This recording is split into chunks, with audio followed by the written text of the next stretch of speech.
Dieu soit béni ce matin. Vous êtes bien, frères et sœurs? Je remercie le Seigneur de faire la réunion ce matin. Je remercie les frères. Je suis honoré. Mais si vous saurez la crainte qu'il y a dans mon cœur, c'est pas facile de prêcher la parole de Dieu, vous le savez.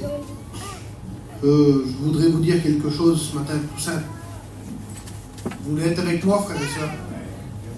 Je voudrais vous citer un beau verset de la Bible. Et c'est mon désir ce matin. Je l'ai écrit ici, en gros, c'est le livre de Jérémie. Il dit ça dans Jérémie 38, verset 14. C'est un désir d'un homme qui va se faire dans son cœur. Il va dire, j'ai une chose à te demander, ne me cache rien. Mais j'aimerais te le dire ce matin, que Dieu nous anime de ce désir, lorsqu'on est devant cette parole qui est si puissante, si vivante. Seigneur, ne me cache rien. Est-ce que tu veux que Jésus te cache rien ce matin? Et qu'il te dise comment tu te trouves? Alors je voudrais vraiment prêcher de tout mon cœur. Mais avant ça, devant Dieu, je vous le dis sincèrement, vous savez, des fois il y a des troubles qui viennent nous troubler. Je voudrais chanter un cantique, comme ça va peut-être me faire du bien. Oh Seigneur. Et ça va être une réalité pour nous. Gloire à Dieu. Oh Seigneur. On cherche la présence de Dieu, frères et sœurs. Dieu soit béni ce matin.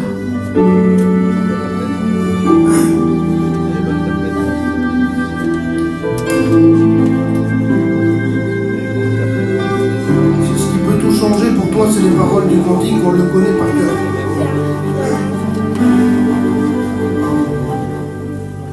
Dieu est là.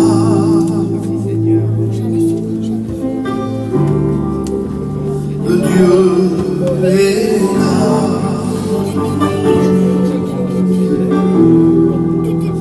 Dieu est là pour te bénir. Dieu est là. Il est là pour ça ce matin. Dieu est là pour te bénir, te consoler et te guérir. Aussi tu crois dans sa parole. Oh Dieu est là.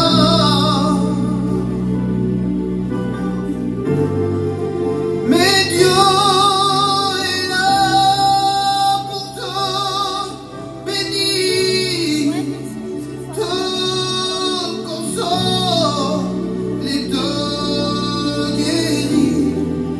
Aussi tu crois, c'est ce qui va tout changer dans sa parole. Dieu est là. Je voudrais qu'on se lève ensemble. Excuse-moi Sony. On va le faire ensemble. Je lève mes mains. T'as peut-être plus la force, mais fais-le ce matin. Même si j'ai des problèmes, n'as pas honte de lui dire. Je lève mes mains. Attendons la gloire, Seigneur. Même si je n'ai plus de force. Mais voilà l'intervention de Dieu pour nous. Quand je lève mes mains, je commence à sentir une onction qui descend. Ouvre ton cœur, dis-lui au Seigneur. Je commence à sentir le feu. Bien fort. Et quand je lève mes mains, mes fardeaux s'en vont. De nouvelles forces tu me donnes. Alors tout peut être possible. Que Dieu soit béni. Gloire à Dieu. On reste debout, on chante le dernier cantique. Ce que je désire ce matin. Allez, ensemble, En s'approchant devant Jésus, on découvre tous ses bienfaits.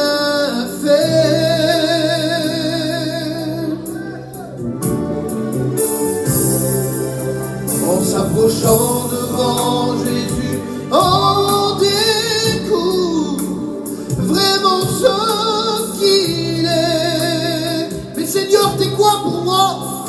Alors il te dit ce matin, je suis l'amour. Écoute bien ces paroles. Et je t'aime depuis toujours. Pour la gloire, Seigneur, alors tu n'as pas le droit, non pas le droit d'avoir peur. Seigneur, faut faire quoi? Écoute, c'est tout simple, simplement ça. Le monde entier et regardez, il descend, l'Esprit de Dieu, le monde entier et ressentez, il descend, l'Esprit de Dieu. Alors tu n'as pas le droit, non pas le droit d'avoir peur. La dernière fois on le dit ensemble. Le vent ôtait et regardez, il descend, l'Esprit de Dieu. Dis-le, Seigneur. Le vent nomme et ressentez, il descend, l'Esprit de Dieu, mais tu n'as pas le droit, non pas le droit d'avoir peur.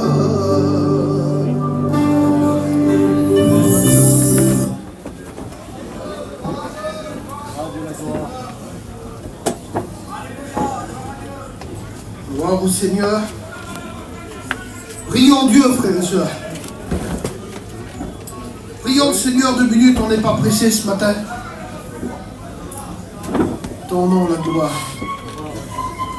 Ton nom la gloire.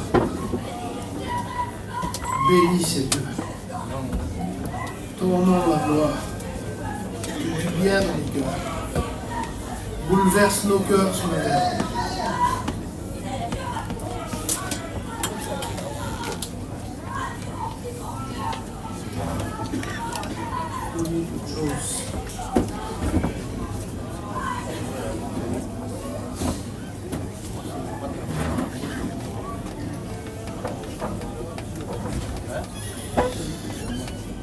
À Dieu soit la gloire. Gloire à Dieu. Amen. Frères et sœurs, je vais devancer le message, mais vraiment j'ai un désir de le faire. Et après, je voudrais demander à mon copain Malco qui prie le Seigneur. Le désir de mon cœur ce matin, le message que je vais prêcher, c'est « Il faut que tu rentres dans sa présence ». Écoute, je le dis devant Dieu, il n'y a aucun esprit de jugement dans mon cœur. Je me le prêche, le premier c'est pour moi et c'est pas que des mots, c'est vrai. Ça fait combien de temps que tu n'as pas rentré? Écoutez frères et sœurs, il l'a dit Kevin tout à l'heure, et ça rassure mon cœur, je vais vous citer un verset, vous allez le comprendre. Vous en avez pas marre d'écouter des messages? On en a marre, frères et sœurs, d'écouter des grands pasteurs prêcher. Que Dieu soit béni pour les grands messagers. Mais qu'est-ce que tu fais de ces messages-là? Ce qui fait la valeur des messages, c'est que tu rentres dans la présence de Dieu. Et je vais faire tout mon possible ce matin avec la parole du Seigneur à nous amener dans la présence de Dieu, dans le lieu très saint. Écoute, je te pose cette question-là. Vous voulez qu'on soit ensemble ce matin? Et devant Dieu, qu'on ne triche pas, qu'on soit vrai. Essaye de faire un petit bilan, un petit constat. Ça fait combien de temps que tu n'as pas été béni, que tu n'as pas été visité, que tu n'as pas été renouvelé du Saint-Esprit? Écoutez, frères et sœurs, devant Dieu, je le dis ce matin, je suis libre de le dire quand même. Dis-moi la vérité. Ça fait combien de temps que tu parles plus en langue? Ça fait combien de temps que tu n'as pas élevé ta voix, que tu n'as pas eu des larmes qui coulent lorsque tu entends la présence de Dieu, lorsque tu écoutes cette parole vivante, lorsque la parole de Dieu a lancé des cœurs qui sont perdus, ils arrivent à accepter Dieu et à passer des ténèbres à la lumière. Et nous, on est des chrétiens, et puis des fois, il semblerait que ça fait des temps, des mois, des années qu'on n'est plus bénis. Eh bien, j'aimerais te le dire ce matin, Dieu t'appelle. La présence de Dieu t'appelle à venir. Mais à venir où? Écoutez, je vous lis un beau verset, après Malco est pris. Ça se trouve dans Jean 12, au verset 20, la Bible dit que quelques Grecs, c'était la fête de la Pâque, elle était sur le point d'arriver, il dit ça. Quelques Grecs du nombre de ceux qui étaient montés pour adorer pendant la fête étaient présents. Et ils avaient fait des kilomètres, ils s'avaient déplacé de la Grèce, d'un peu des pays étrangers. Et ils avaient venu à Jérusalem pour adorer Dieu. Et la Bible, elle nous dit que lorsqu'ils vont arriver, ils vont trouver des hommes. Ils vont trouver Philippe, ils vont trouver Pierre, ils vont trouver André, ils vont trouver Jean, ils vont trouver Jacques, ils vont trouver les disciples du Seigneur. Et puis c'était déjà pas mal. Écoutez, imaginez-vous qu'on vient, on fait des kilomètres et on arrive dans l'église, on voit Pierre, le grand apôtre. On voit Jean, on voit tous ces hommes-là, on voit Philippe. Et la Bible dit que ces hommes-là, écoutez, ils s'adressèrent à Philippe de Bethsaïda, en Galilée. Ils lui dirent avec instance, le mot instance veut dire urgence, supplication, avec demande, avec prière. Ils voulaient que ça se fasse vite. Ils disent, Philippe, nous voudrions voir Jésus. Ils avaient compris que, même que les disciples étaient importants, mais le plus important, c'est pas nous. Le plus important, c'est lui. Et j'aimerais te dire, pour ton besoin, pour ta situation à toi, le plus important, c'est lui en urgence. Il te faut Jésus ce matin. Alors on prie le Seigneur, frères et sœurs. Vas-y, Marco.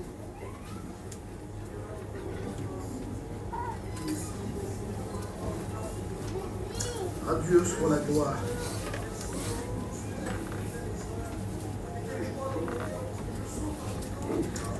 Attendons la gloire.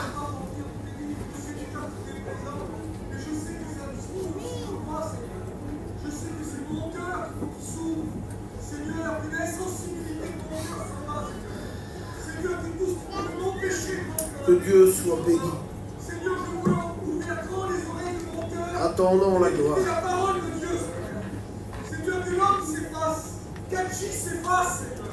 Je ne veux pas écouter Achis ce matin. Amen. Je veux écouter Dieu parler de mon cœur. À Dieu soit la gloire. Par à l'église, par à mon cœur. J'ai besoin de la présence de Dieu.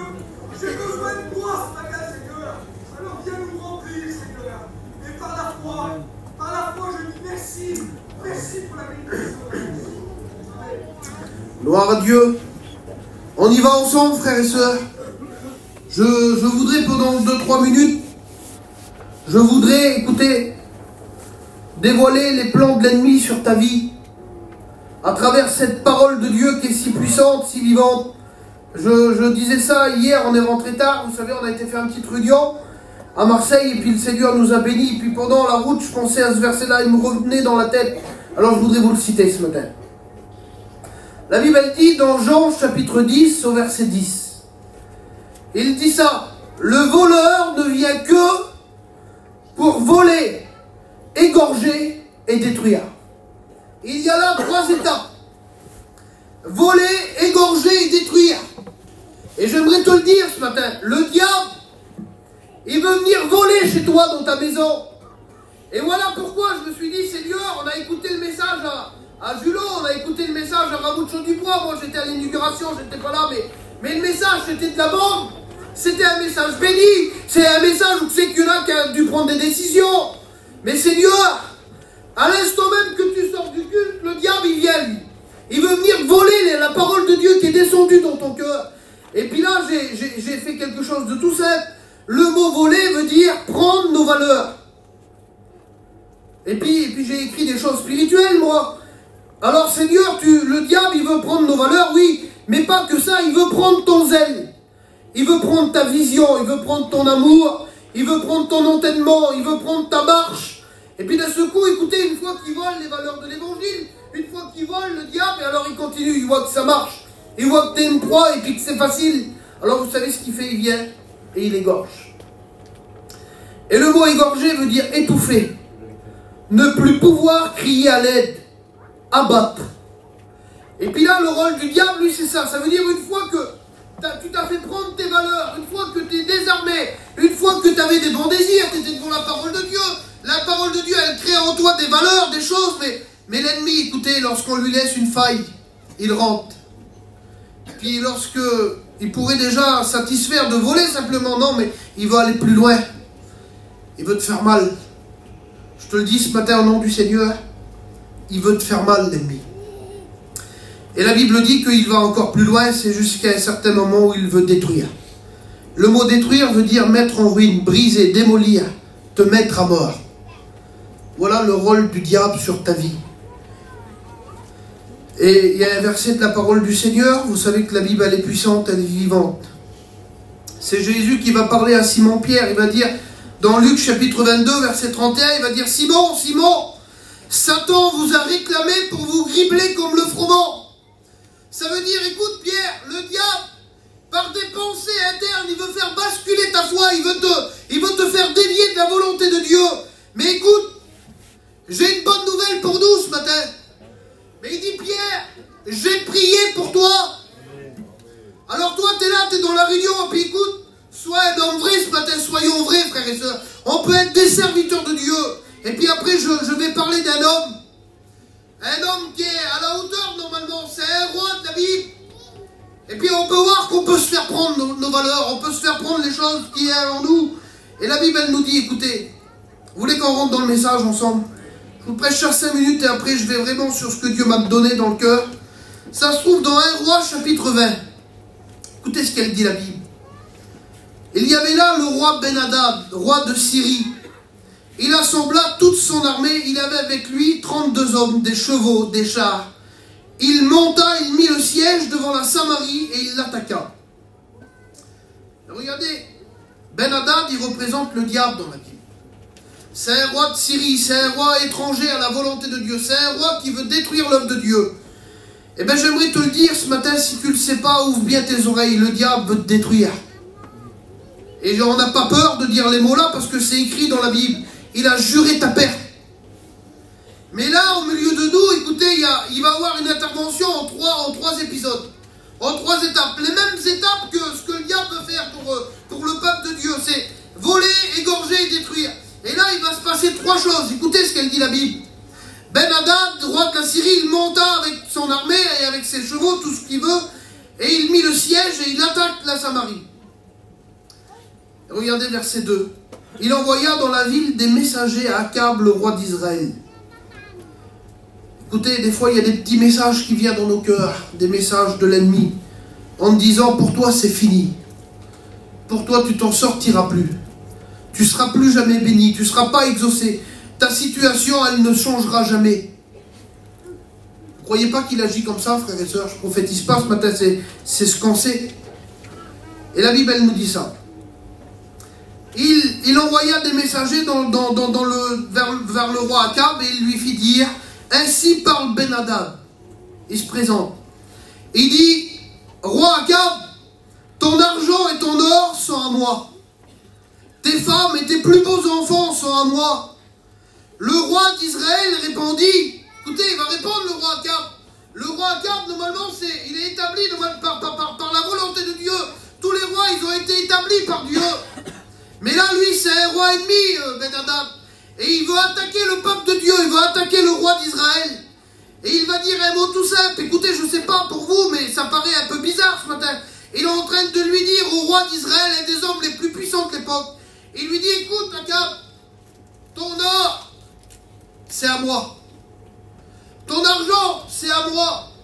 Tes enfants qui sont précieux, c'est à moi. Ta femme, c'est à moi. Je ne sais pas pour vous, mais si il vous parlerait de cette manière-là, on a quand même le droit de répondre, frères et sœurs. Nous savons très bien que les choses qui sont en nous, les valeurs que Dieu nous a données, c'est pas lui, c'est à Dieu. Et il est en train de bouleverser, de chambouler les choses. Et puis le roi Akab, il est tellement dans un état spirituel, dans la défaite et dans la destruction, il va dire un mot, écoutez, il n'y a pas de dialogue. Il n'essaye pas de se débattre, il n'essaye pas de dire non, écoute mon frère, moi j'appartiens au Dieu vivant. Mais lorsqu'on est dans la défaite, lorsqu'on est dans la destruction, lorsqu'on s'est fait voler, égorger, détruire, alors on a un dialogue, c'est celui-là. Le roi d'Israël répondit, ô roi mon Seigneur, comme tu le dis, je suis à toi avec tout ce que j'ai.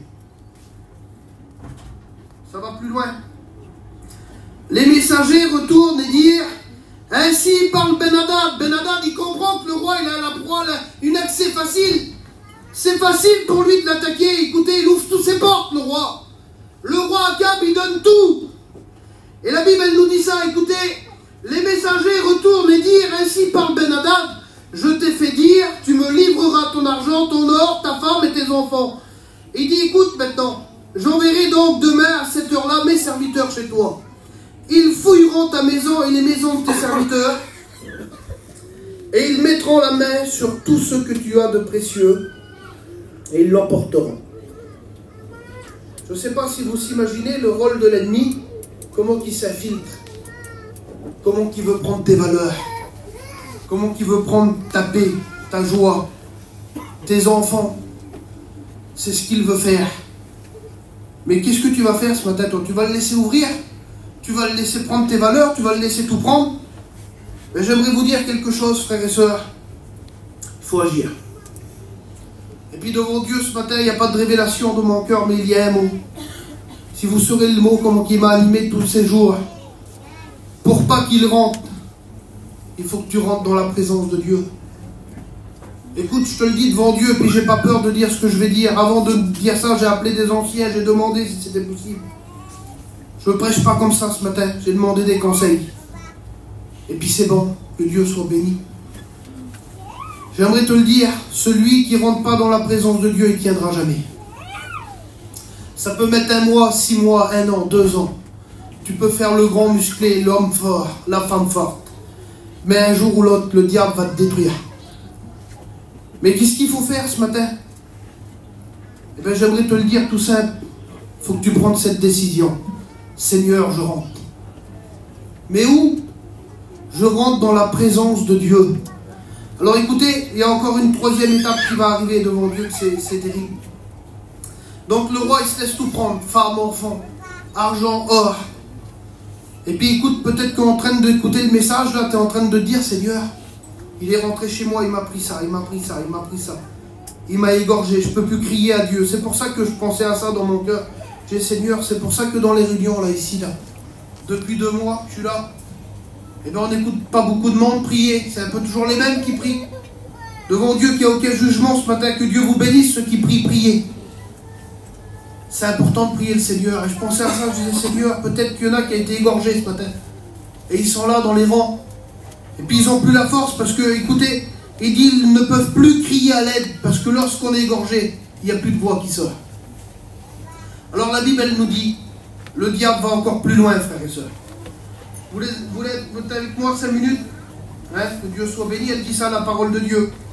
Après cela, une fois qu'il a pris enfant, or, tout ça, la Bible dit, après cela, Ben-Hadad, roi de Syrie, ayant rassemblé toute son armée, c'est plus 32 hommes maintenant, c'est toute son armée.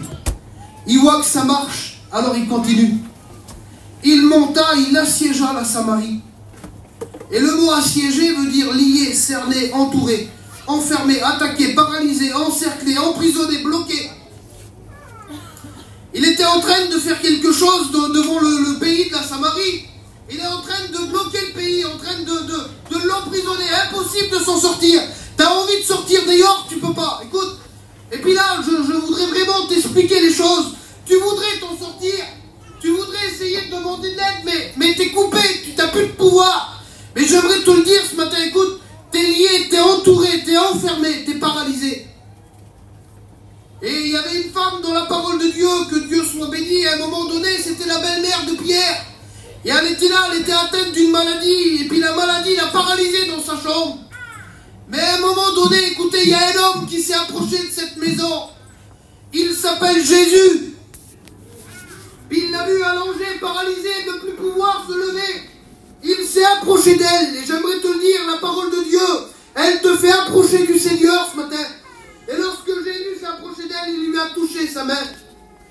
Et la Bible, elle dit qu'à l'instant même, la fièvre la quitta. Elles se levèrent et elle le servit. Voilà le miracle que Jésus veut faire pour toi ce matin. Et là, la parole de Dieu, elle nous dit ça. Donc écoutez, ils sont assiégés. Et plus que ça encore, au verset 25, il eut une grande famine dans la Samarie. Donc le mot assiégé, je vous le relis, veut dire lié, cerné, entouré, enfermé, attaqué, paralysé, encerclé, emprisonné. Et le mot famine veut dire manque de nourriture, disette, détresse, faim.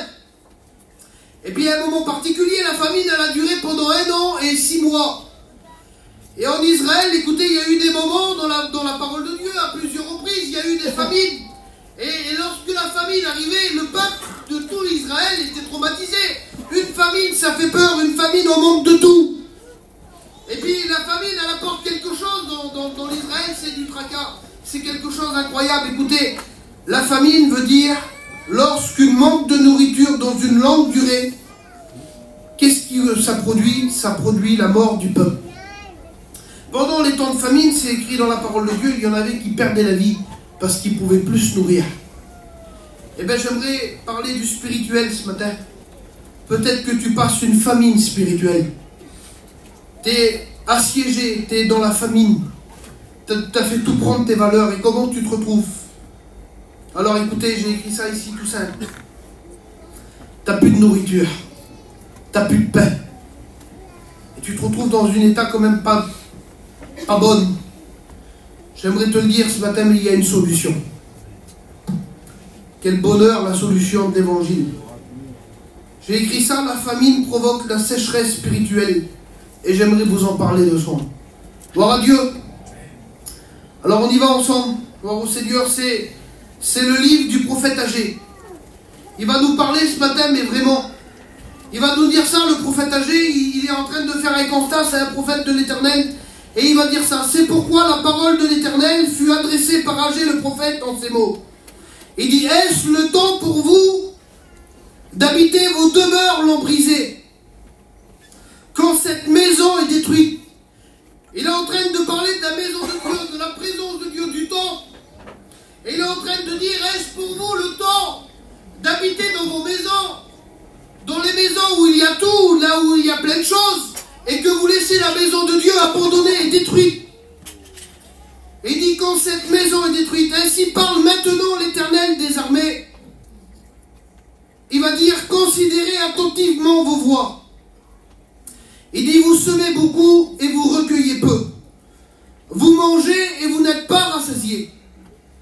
Vous buvez et vous n'êtes pas désaltérés. Vous êtes vêtus mais vous n'avez pas chaud. Imaginez-vous un peu le constat, et puis je pensais à ça devant Dieu. Je dis, Seigneur, devant tous les messages que nous sommes en train d'entendre depuis des jours et des mois, les messages, les uns plus bons que les autres. Et on est là, la semaine dernière, il prêchait Jules sur la reconstruction de Néhémie. Il fallait se mettre à l'œuvre, il fallait se lever et bâtir. Mais je pensais à ça, Seigneur. Comment faire pour bâtir si on est détruit? Comment faire pour aller reconstruire l'œuvre de Dieu si on est détruit à l'intérieur? Si on est sec, si on est enfermé, si on est bloqué, si on est paralysé? Eh bien, j'aimerais vous dire ce matin, écoute, j'aimerais te dire pourquoi tu ne peux plus t'en sortir. Pourquoi jusqu'à aujourd'hui tu n'y arrives plus. Tu manges mais tu n'es pas rassasié, tu écoutes la parole de Dieu, mais il semblerait qu'il n'y a pas d'accès. Tu es inactif devant la présence de Dieu. Et il nous le dit, il dit, considérez attentivement vos voies. Ça veut dire, ouvre tes yeux sur ta vie, ouvre tes yeux sur ton cœur, sur ta situation. Qu'est-ce qui s'est passé? Qu'est-ce qu'il y a eu? Alors il dit ça, écoute. Il dit, c'est pourquoi, à cause de l'état du peuple, à cause de l'état de certains, j'aimerais vous le dire et rassurer, c'est pas tout le monde qui vit ça, hein. Il y en a qui sont bénis ici, il y en a qui sont dans la présence de Dieu, il y en a que ça marche. Mais il y en a, il semblerait que dans la parole de Dieu ici, il ne parle pas à tout le peuple entier. Parce que dans tous les temps, il y a eu des hommes qui sont démarqués, il y a eu des hommes de Dieu qui ont maintenu la volonté de Dieu.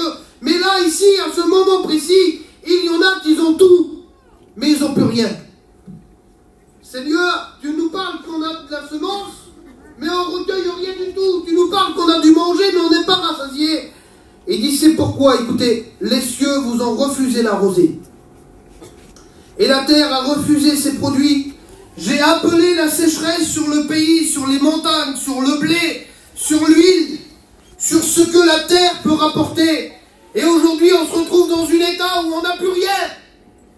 Et la Bible, elle nous dit, considérez attentivement ce qui s'est passé jusqu'à ce jour. Et là, il y a une question que je voudrais vous poser, frères et sœurs, ce matin. Et devant Dieu, je la pose dans mon cœur. Verset 19, Agé, chapitre 2, verset 19. Y a-t-il encore de la bénédiction dans ta maison? Devant ce que tu es en train d'écouter, devant les plans de l'ennemi sur ta vie, mais maintenant ils sont dévoilés au nom du Seigneur. Tu le sais qu'il est venu voler, détruire, égorger. Mais entre certaines étapes, il y a des interventions de Dieu qui sont très importantes. Et j'aimerais te le dire, peut-être que tu t'es fait voler tes valeurs, les choses qui étaient en toi, le zèle, la vision, ton entendement. Écoute, mais là, ce matin, le Seigneur est en train de venir renouveler des désirs en toi. C'est lorsqu'on écoute la parole de Dieu, nous l'a prêché hier soir. La foi vient de ce qu'on entend, et ce que l'on entend vient de la parole de Dieu.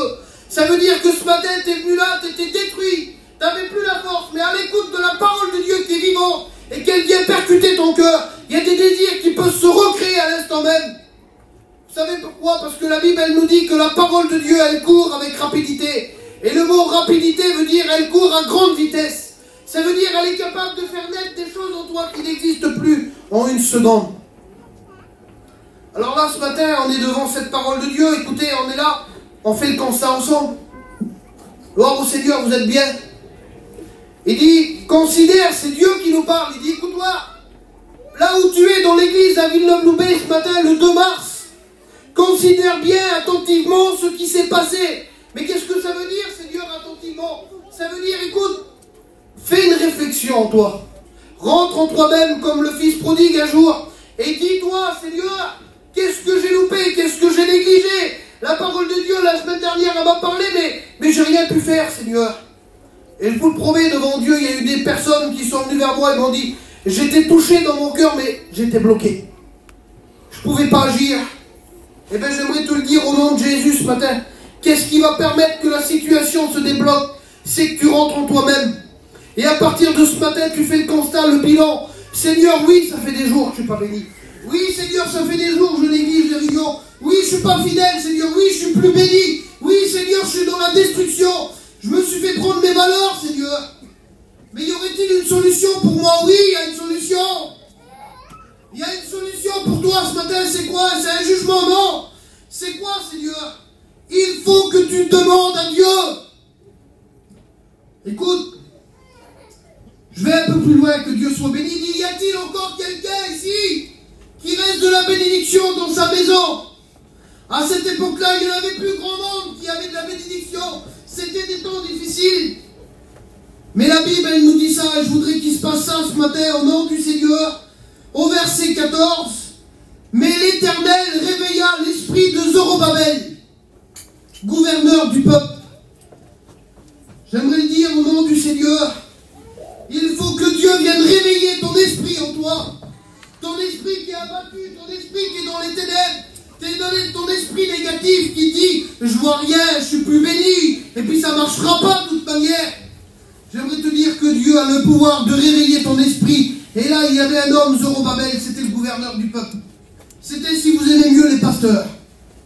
Et bien que Dieu fasse ce matin, s'il y a au milieu de nous peut-être des pasteurs qui manquent de désir, qui n'ont peut-être plus la force. On peut être pasteur et être découragé, ça peut arriver. On peut avoir plus la force de continuer. Mais que Dieu fasse ce matin, que Dieu vienne réveiller en nous le zèle qu'il y avait auparavant. Et là, il va le dire, il dit, l'Éternel réveilla l'esprit de Zorobabel. Mais il continue. L'Éternel réveilla l'esprit de Josué, le souverain sacrificateur. Mais Seigneur, tu parles à des pasteurs ce matin.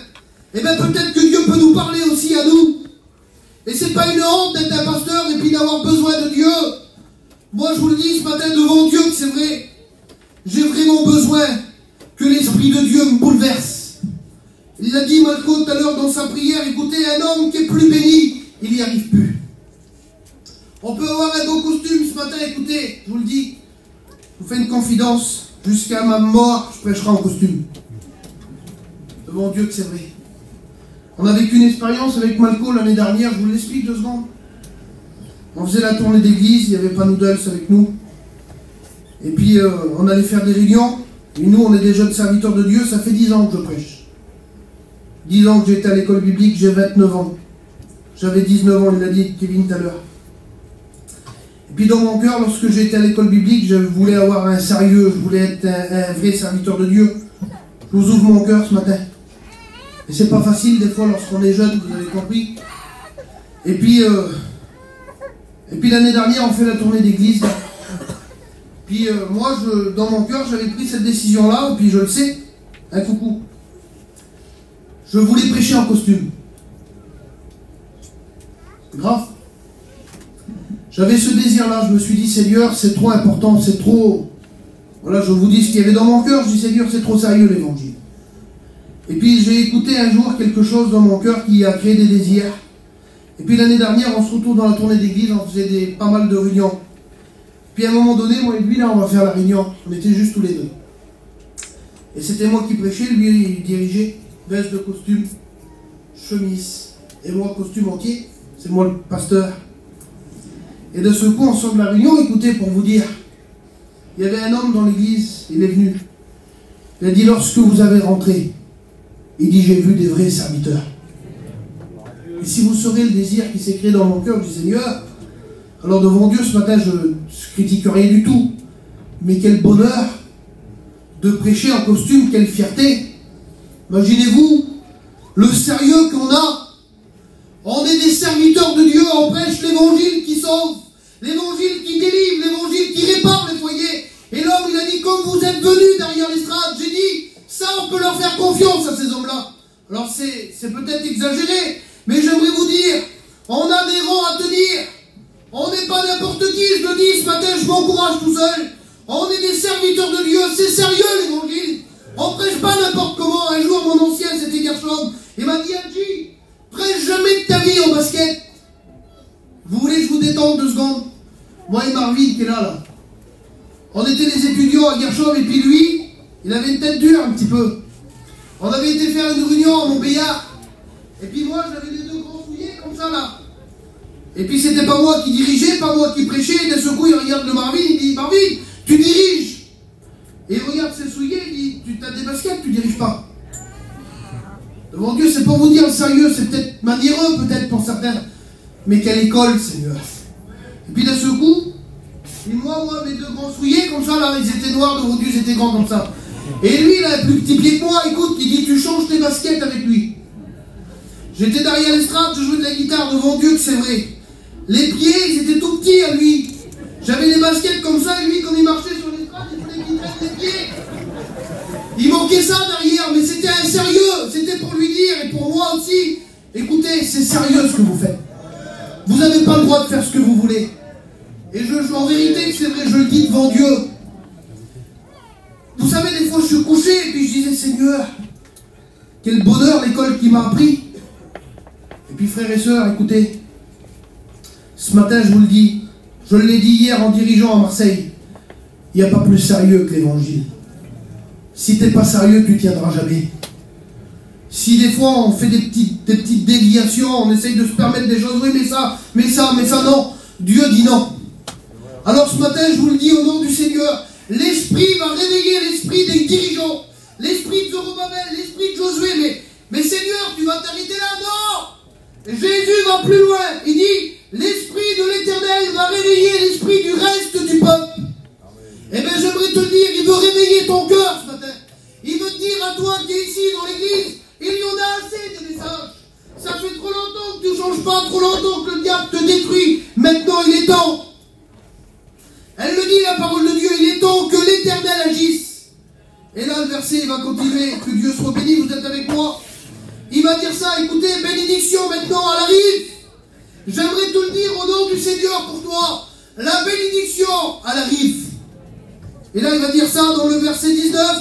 Mais il dit, dès ce jour, je répondrai ma bénédiction. Et là, écoutez, il s'est passé un fait merveilleux. Le ciel s'est ouvert.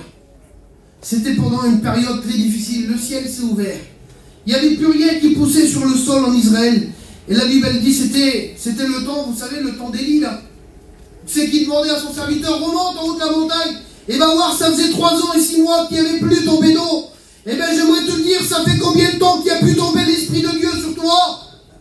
Sois vrai ce matin, n'a pas honte. Parce qu'il n'y a pas de jugement, le Seigneur il pourrait te reprocher de dire des choses, non. Il veut ouvrir le ciel sur toi ce matin. Puis à un moment donné, il demande à son serviteur, remonte 5 fois, 6 fois. Il l'a dit, Sylvain, 6 ça vaut rien. C'est 7 qui vaut. Il dit, remonte une 7e fois. Il remonte en haut. Et lorsqu'il arrive en haut, le petit serviteur, là, il dit, Élie, il y a un petit nuage gros comme la pomme d'une main, il arrive. Et Élie, c'était déjà suffisant. Il a dit, attelle ton char, ça descend. J'aimerais te le dire au nom du Seigneur ce matin. Prépare-toi, ça descend. Au nom du Seigneur. Alors je vous cite 2-3 petites choses, vite fait. J'ai fait une expérience terrible dans la semaine, là, devant Dieu. Le Seigneur m'a parlé fortement. Alors je vous en parle 2 secondes, et puis après on prie le Seigneur. Gloire à Dieu. Regardez ce qu'elle dit, la parole de Dieu. En vérité, je me suis réjoui d'une force que vous ne pouvez pas croire. J'étais là en train de dormir, il était 4 h du matin, je le dis. On revenait de faire la réunion à Toulon mercredi soir, et puis je me couche. J'étais fatigué, Horton, il me dit, tu fais le culte dimanche, j'ai un poids sur moi qui me tombe dessus, paralysé dans la chambre. Et d'un seul coup, 4 h du matin, devant Dieu, que c'est vrai, pas de vision, pas de rêve, rien du tout. Moi et lui. Je te le dis ce matin, il faut toi et lui. Et le Seigneur, il me parle. Et d'un seul coup, écoutez, il me cite une histoire de la Bible. Et moi, j'étais là. Je dis, Seigneur, quel bonheur. Il dit, Zacharie, tu le connais, Zacharie? Oui, Seigneur, je le connais, Zacharie. Il dit, tu sais qui il est, Zacharie? Oui, c'est un sacrificateur. C'est un homme qui était en fonction, qui devait rentrer dans le temple. Pas tous les jours, mais c'était un homme selon son tour de sa classe, il devait rentrer dans la maison de Dieu et offrir des parfums à l'Éternel. Il dit, rappelle-toi, il dit, c'était pendant le jour de ses services que j'ai exaucé les Zacharie, Seigneur, et j'étais là dans ma chambre en train d'être réveillé comme ça, là. Je parlais au Seigneur, je dis, Seigneur, oui. Alors il m'expliquait des choses. Je peux vous les expliquer ce matin, regardez, il est 11h15, à 11h25, je finis. Il dit, Zacharie, Dieu l'appelle, il dit, Zacharie, c'est à ton tour. Pour vous expliquer qui est Zacharie, c'est un homme extraordinaire. C'est un foyer particulier. Sa femme, elle s'appelle Élisabeth. C'est un foyer qui était juste devant Dieu, observant d'une manière irréprochable tous les commandements et tous les ordonnances du Seigneur. Et c'est un foyer en Israël où ils vivent dans un temps difficile, dans un temps de silence, dans un temps où il ne se passe plus rien du tout. Mais malheureusement, il vit dans ce temps-là. Mais dans ce temps difficile, là où il ne voit plus rien, il reste un homme fidèle. Un homme de Dieu par excellence. Et il est là, écoutez. Et Dieu l'appelle. Zacharie, c'est à ton tour. Puis Jordan, il l'a prêché, ça le tour. Il le disait au séminaire. C'est à ton tour. Eh bien, j'aimerais te le dire par la foi ce matin. C'est à ton tour de rentrer dans la présence de Dieu. Et là, Zacharie, il est là, il rentre. C'était le tour de son service. Comme si que ce matin, c'est les frères qui préparent la Sainte Seine, là. Et d'un seul coup, Zacharie rentre. Écoutez, il a l'habitude, c'est un sacrificateur depuis des années. Il rentre et puis son rôle à lui, c'était de mettre les parfums pour qu'il monte vers Dieu. Et pendant qu'il rentre, écoutez, c'est pour ça que ça vaut le coup de rentrer ce matin. Il était avancé en âge, sa femme aussi, et ils attendaient une promesse, c'était un petit garçon, c'était un petit berceau chez eux. Et puis malheureusement, écoutez, les années passées, les années se succédaient, pas de berceau, rien. Mais là, c'était à son tour. Vous savez ce qu'il a fait? Il a rentré. Et lorsqu'il a rentré dans la présence de Dieu, vous savez ce qui s'est passé? Le ciel s'est ouvert. Dieu a envoyé un ange, l'ange Gabriel. Il est venu, il a dit, Zacharie, je suis Gabriel, je me tiens devant Dieu pour t'annoncer de bonnes nouvelles. Zacharie, ne crains point, car ta prière a été exaucée. Ta femme aura un petit garçon, Zacharie, et il s'appellera Jean-Baptiste. Imaginez-vous qui est né à cause qu'il est rentré dans la présence de Dieu, dans le temps, le ciel s'est ouvert, l'Esprit de Dieu est descendu, et il a été exaucé. Et dans mon cœur, le Seigneur, il me disait, Et je te le dis ce matin, c'est dans la maison de Dieu que ça se passe. C'est pas ailleurs. Tu peux essayer de trouver des choses ailleurs, tu ne trouveras rien du tout. Tu sais ce que tu vas trouver ailleurs? Tu vas trouver de la destruction pour toi. Mais lorsque tu vas décider, c'est une décision personnelle de cœur, de dire Seigneur, je rentre. Seigneur, j'y vais ce matin.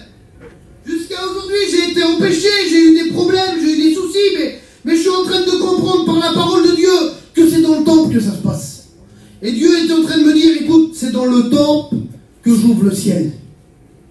Alors écoutez, Zacharie, il ressort du temple pendant les jours de sa fonction. La Bible dit, une fois que c'était terminé, lorsque ses jours de service furent écoulés, il a été exaucé dans le temple. Il a reçu sa promesse dans le temple. Ça peut peut-être te parler à toi ce matin. Tu as besoin d'exaucement de ta promesse. Rentre dans le temple. Et puis là, écoutez ce qui se passe. Son fils va naître. Eh bien, j'aimerais vous dire que lorsqu'on rentre dans le temple, spirituellement ce matin, il y a des choses qui naissent en nous. Ou des choses qui étaient mortes, elles ressuscitent en nous. C'est le pouvoir du temple. Et voilà pourquoi que le problème était là dans ce que je vous ai dit. Agé, il était en train de dire, est-ce que donc vous demeurez dans vos grandes maisons lorsque la maison de Dieu est détruite parce qu'il n'y avait pas d'inquiétude dans le cœur du peuple? Mais je te le dis ce matin, sois inquiet. Il faut que tu t'occupes du temple. Alors j'étais encore là en train de parler avec le Seigneur, toujours dans la nuit. Là. Une nuit extraordinaire devant Dieu marquera ma vie. Et d'un seul coup, le Seigneur il me parlait d'une autre personne. Il dit, tu te rappelles de Anne? Je dis, oui Seigneur. Anne. La femme d'Elkana, Seigneur, son nom veut dire grâce, grâce. C'est pas n'importe qui, Anne. Il dit, elle est rentrée aussi un jour dans le temple, elle dit. Et d'un seul coup, mais je vais t'expliquer devant Dieu que c'était de cette manière-là. Je vais t'expliquer de quelle manière elle est rentrée.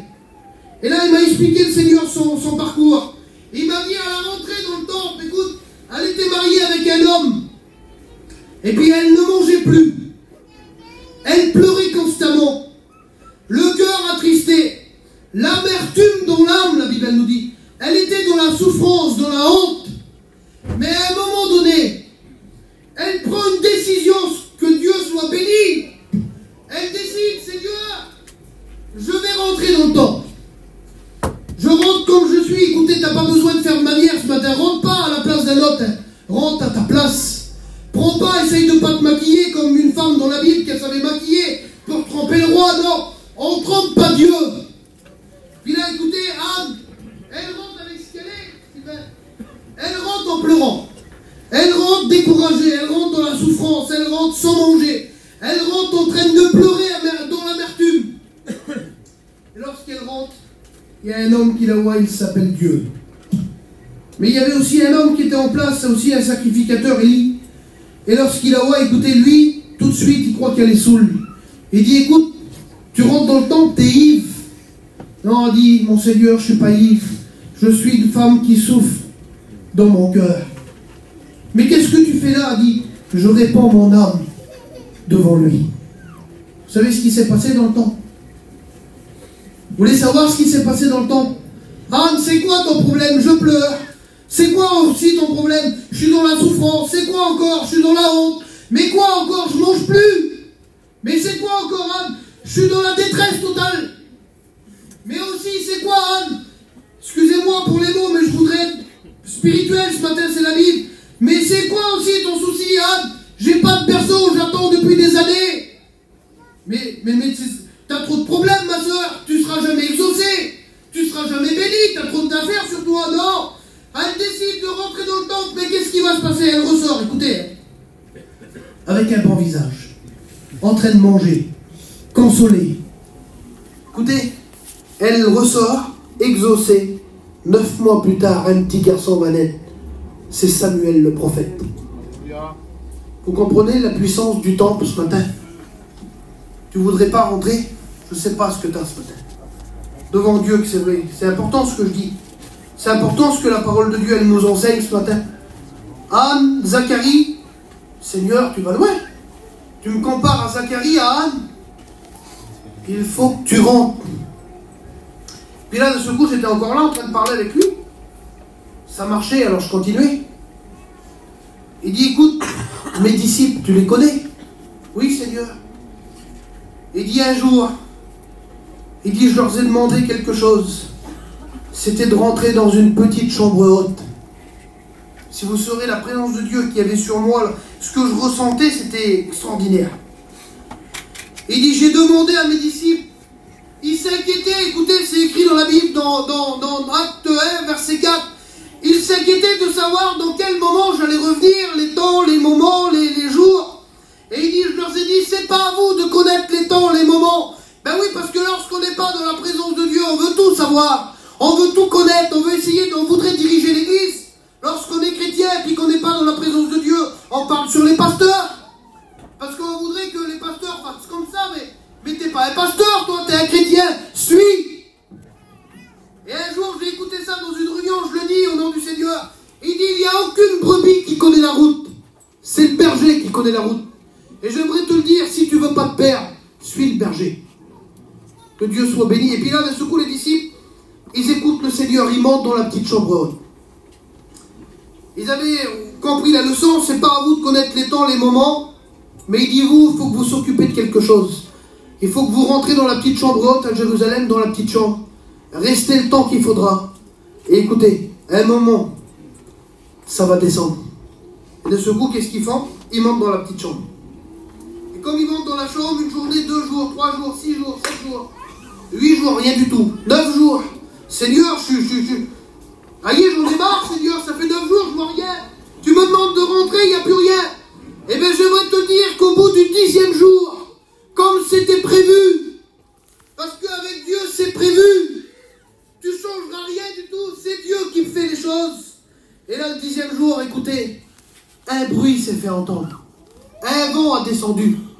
Et l'Esprit de Dieu s'est mis à être sur tous ces hommes, les 120 personnes, et ils sont mis à parler en langue, que Dieu soit béni. Eh bien, j'aimerais te le dire, c'est peut-être le moment pour toi de parler en langue ce matin.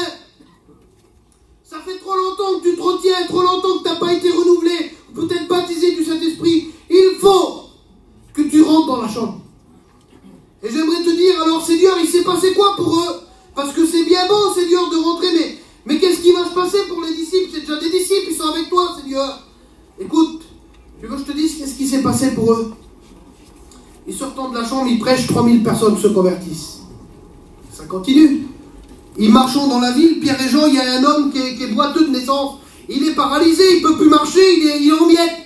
Et la Bible, elle nous dit, lorsque Pierre et Jean, ils arrivent, ben oui, ils viennent de passer 10 jours dans la présence de Dieu. Ils ont été baptisés du Saint-Esprit, ils sont renouvelés. Ils ont l'esprit de puissance sur eux. Et de ce coup, écoutez, l'homme là, depuis des années, 40 ans, la Bible nous dit qu'il était là au bord du temple, jamais pouvoir faire quelque chose. Pierre et Jean, ils le voient. Ah oui, c'est plus les mêmes hommes, hein. Ils sont revêtus de l'Esprit de Dieu. Et lorsqu'il le voit, il dit, écoute, on n'a ni or ni argent, mais ce qu'on a, on te le donne, lève-toi au nom de Jésus et marche. Et ce coup, il se lève, il marche. Construction d'église, réveil. Écoutez, je vous le dis au nom du Seigneur ce matin, lorsqu'on rentre dans la présence de Dieu, on peut vivre des réveils. On peut vivre des constructions d'église. Dites Amen au nom du Seigneur. Tu peux vivre des naissances spirituelles. Tu peux vivre, écoutez, quelques moments plus tard dans les actes, écoutez, à partir de ce moment-là, des missionnaires sont partis dans les pays, annoncer l'évangile dans le monde. Et jusqu'à aujourd'hui, à l'heure actuelle, cet évangile elle est en marche. Et elle continue, elle bénit, elle gagne les cœurs. Et de ce coup, le Seigneur est en train de me dire, ça n'a plus jamais été les mêmes hommes lorsqu'ils ont rentré dans la chambre haute. Alors Seigneur, qu'est-ce que tu peux encore nous dire? J'étais là, moi. Et puis dans mon cœur, le Seigneur, il m'a parlé d'un homme, mais vraiment négatif, Seigneur. Et ce coup, j'étais là en train de discuter avec le Seigneur. Il dit, tu le connais, Saül?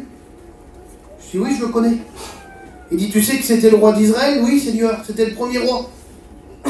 Il dit, tu sais que je l'ai oint? Oui, Seigneur, avec Samuel. Il dit, tu sais que ça a été un homme extraordinaire, mais un jour, tu sais ce qui s'est passé pour lui? J'ai retiré mon esprit de sa vie. Il était toujours roi. Et puis j'ai noté quelque chose hier, je l'ai écrit tout à l'heure sur mon petit téléphone. Écoutez, il était toujours en fonction, mais il n'avait plus l'onction. Seigneur, tu parles de Saül, c'est un roi, Seigneur, et puis ça me parlait à moi. Devant Dieu, je peux vous ouvrir mon cœur ce matin. Je disais, Seigneur, permets pas, Seigneur, je suis un serviteur de Dieu, que je sois en fonction sans l'onction. Parce que lorsqu'on est en fonction, et qu'on est responsable, qu'on est dirigeant d'une mission, qu'on est dirigeant de ce qu'on veut, lorsqu'on n'est plus animé du Saint-Esprit, on ne vaut plus rien du tout.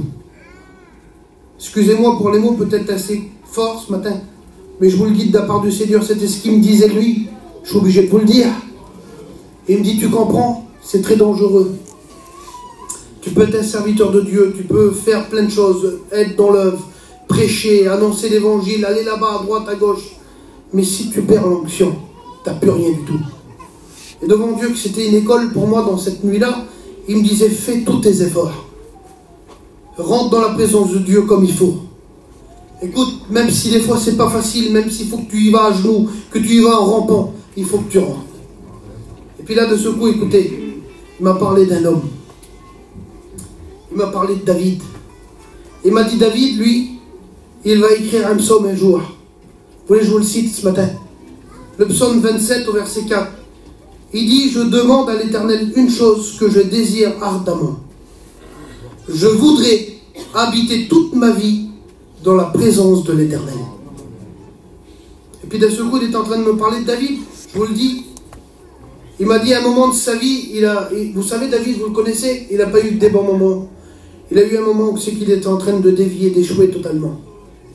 Et il y a le prophète Nathan qui est venu vers lui et lui a parlé, le prophète, parce que écoutez, qu'on soit David, qu'on soit Saül, qu'on soit les disciples, qu'on soit qui en veut, il y a toujours une solution.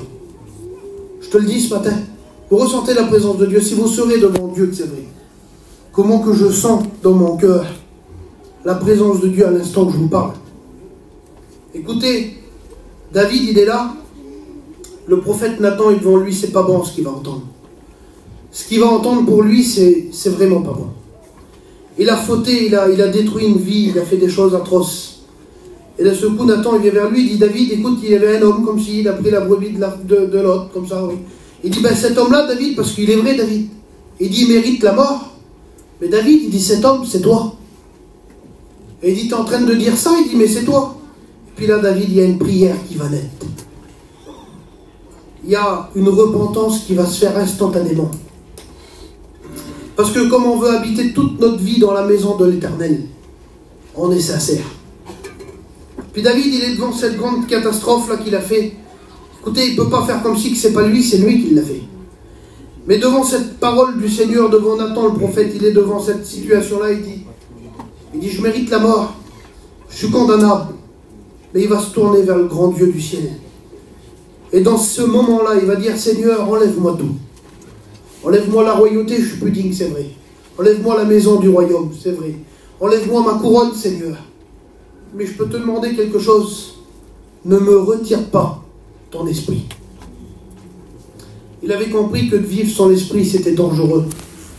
Écoutez, David, il a été présent lorsque Saül a descendu.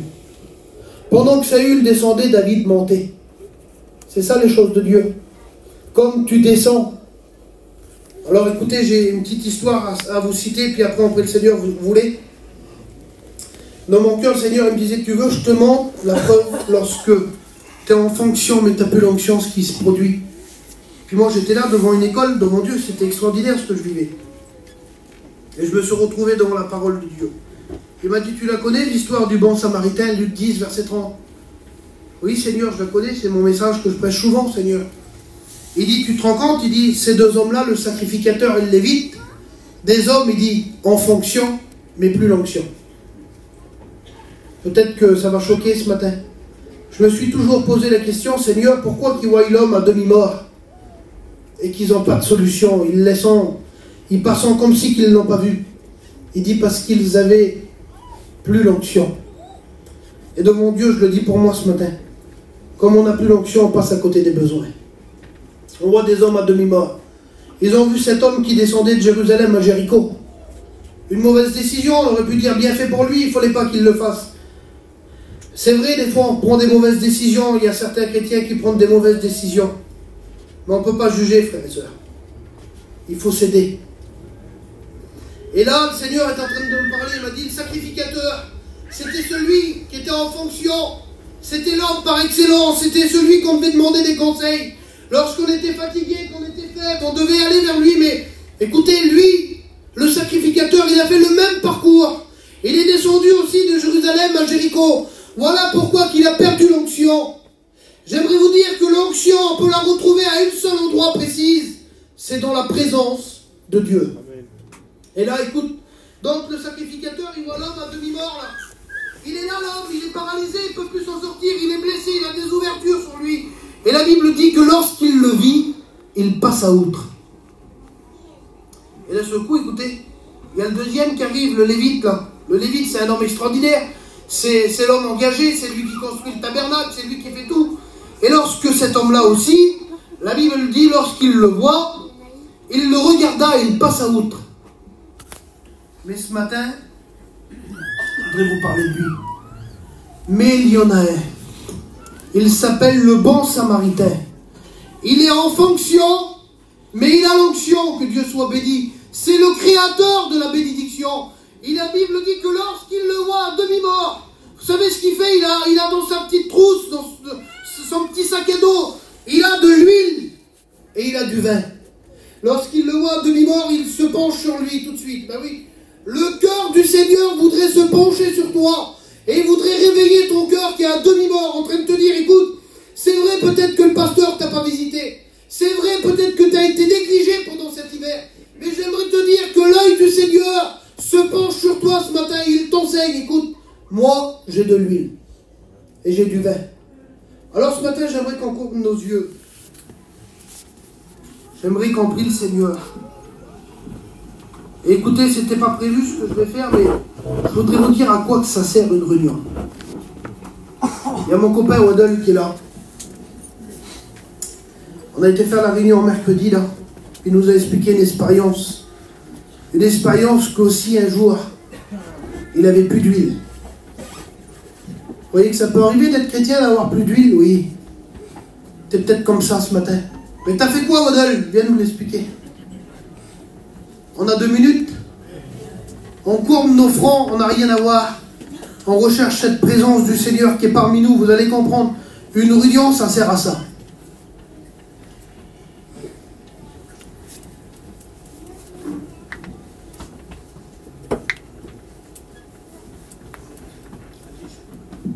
Je vais l'expliquer, mais en gros, la situation là, je la revis aujourd'hui en gros. Je la revis parce que ça fait un petit mois que je ressens la présence de Dieu. Et vous voulez prier pour moi avant pour que je vous bénisse. Amen. Seigneur, je besoin de ta grâce ce matin, Jésus. C'est besoin de lui, Seigneur Jésus, viens, Seigneur Jésus. Lui, compte sur ma vie, ma continuité, ce matin, Jésus. Merci de ta présence, matin, ma rendez-vous. Reviens, ma rendez-vous, tu relâches, tu relèves, ce matin, Alléluia. Merci, Jésus, de toi. Seigneur, moi la gloire, vous comprenez à quoi que ça sert la réunion ce matin? Écoutez, il faut que tu sois renouvelé ce matin. Tu n'arriveras pas autrement. Tu vas plus t'en sortir, tu vas être détruit. Devant Dieu que c'était pas prévu ce qui est en train de se passer. En train de le prêcher, j'ai pensé à ça, je dis il faut que je le fasse témoigner. Écoutez, il va nous le dire maintenant. Il a été renouvelé tout de suite, c'est ça Dieu.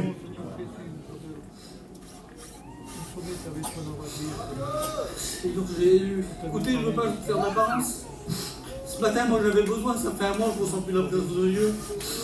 Et Seigneur, j'ai raconté l'expérience là, dans la réunion les mercredis. Seigneur, je dis, je ne peux pas le dire, je ne suis pas béni. Je ne peux pas redire une expérience que je ne suis pas béni.